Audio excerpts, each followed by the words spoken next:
Hello दोस्तों, career point Ballia में आपका स्वागत है।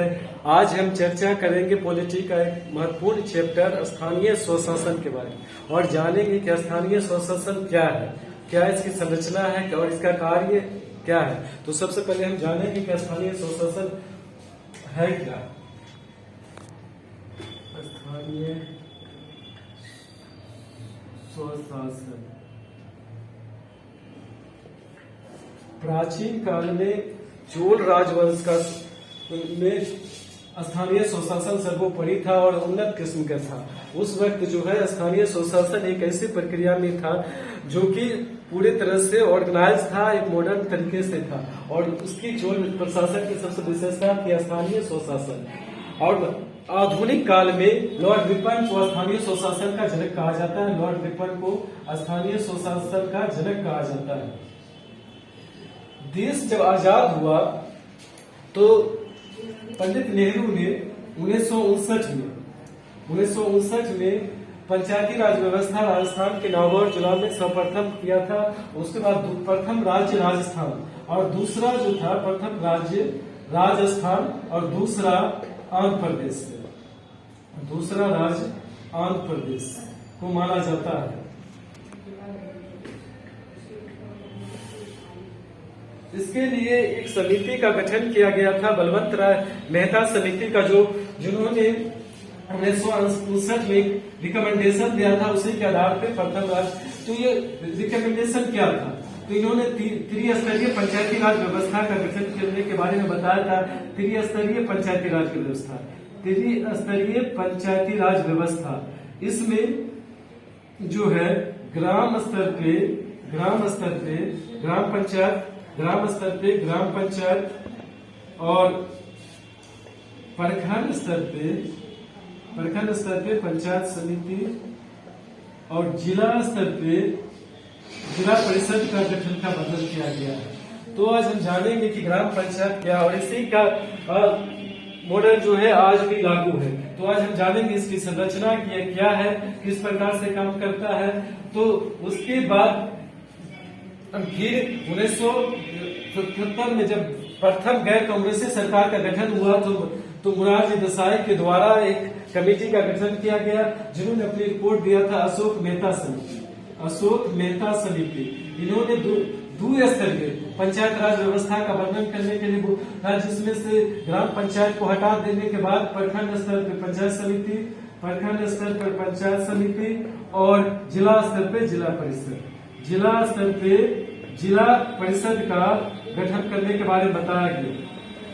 लेकिन 1980 में इंदिरा गांधी के पुनः सरकार में आने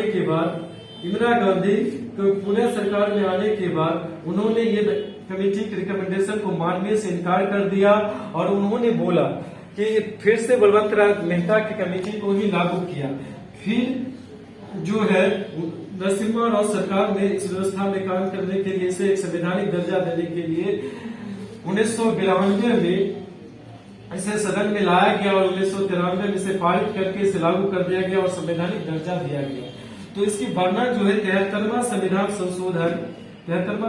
संशोधन तथा 11वीं अनुसूची में इसकी वर्णन है। 11वीं अनुसूची में इसकी वर्णन है पंचायती राज व्यवस्था का दूसरा 74वां संविधान संशोधन, जिसमें 12वीं अनुसूची और नगर पालिका के वर्णन है। नगर पालिका या नगर नियम के बारे में बताया गया है, नगर प्रशासन के बारे में बताया गया। तो आज हम जानेंगे सबसे पहले इसकी पंचायती राज व्यवस्था के बारे में। पंचायती राज व्यवस्था किस प्रकार से कार्य करती है, इसकी संरचना क्या होती है।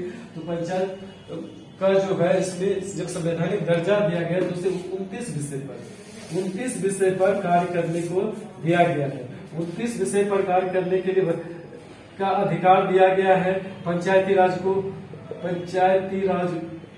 और इसका मुख्य उद्देश्य जो था सत्ता का विकेंद्रीकरण के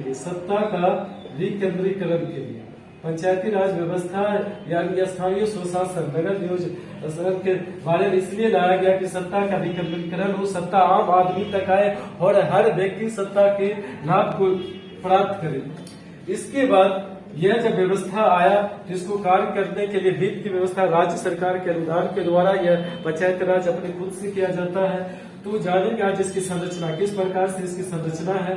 तो सबसे पहले हम पंचायती राज व्यवस्था के बारे में जानेंगे, पंचायती राज व्यवस्था। उसके बाद हम नगर के बारे में जानेंगे। सबसे पहले हम पंचायती राज व्यवस्था के बारे में, जिसे बलवंत राय मेहता के कमेटी के आधार पे ही 3 तरह से किया गया है। एक ग्राम स्तर पे, दूसरा प्रखंड स्तर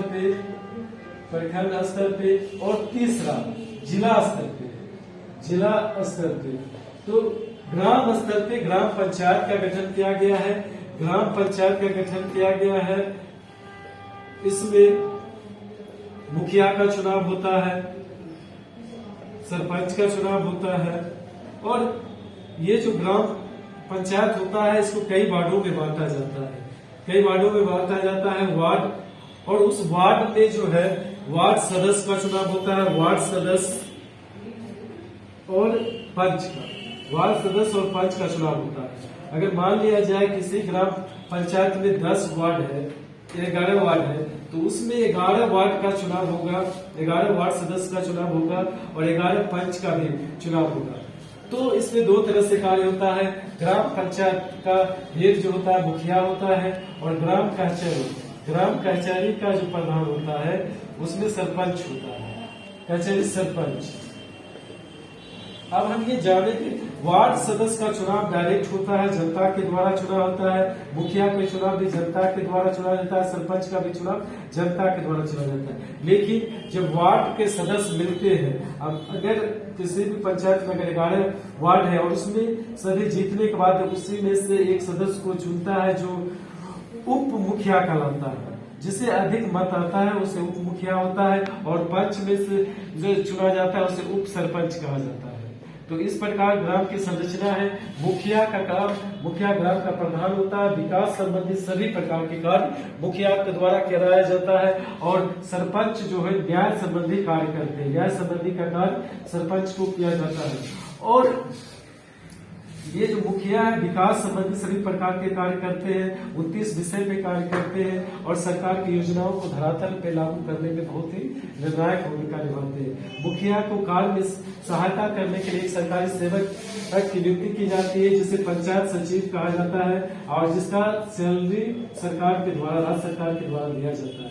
और सरपंच की सहायता करने के लिए एक वकील, एक ग्राम कचहरी के सचिव की नियुक्ति, एक ग्राम कचहरी के सचिव की नियुक्ति भी किया जाता है। और इस प्रकार से एक ऐसे स्ट्रक्चर बनाया जाता है, एक ऐसी शासन व्यवस्था बताया जाता है जो कि एक सही प्रकार से और सुचारू रूप से कार्य कर सके और जनता को शासन के स्थानीय लाभ मिल सके, उसके जनता के सत्ता के विकेंद्रीकरण का लाभ मिल सके। तो ये जाने कि ग्राम स्तर पे किस प्रकार का कार्य होता है। अब हम जानेंगे प्रखंड स्तर पे। प्रखंड स्तर पे जो है